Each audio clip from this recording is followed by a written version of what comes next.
Hello, yellow. Ito, bumili tayo ng pangtanggal ng mulmol sa mga damit. At ito ay 11.99 cents euro.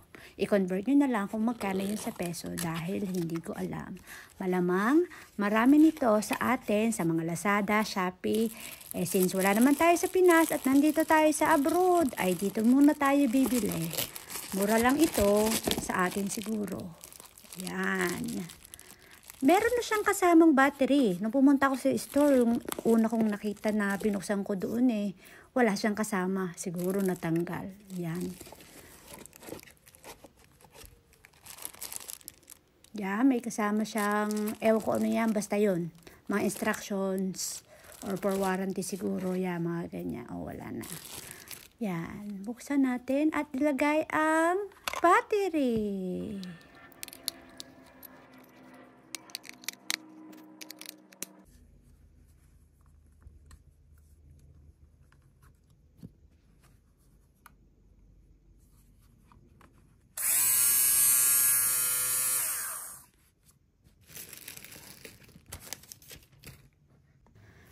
Meron tayo ditong pantalon na last year ko pa binili. Ang dami niya ng mulmol. Ayaw kong bumili ng bagong pantalon. Kaya, eto, nagdesisyon na nga akong bumili nitong pangtanggal ng mulmol. Nakita ko to sa TikTok. Sabi maganda raw.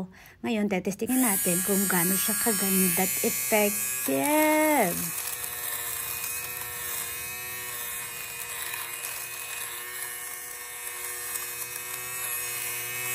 Aba, parang napapansin ko na nga na may pagkakaiba siya. Nababawasan ang kanyang mulmol.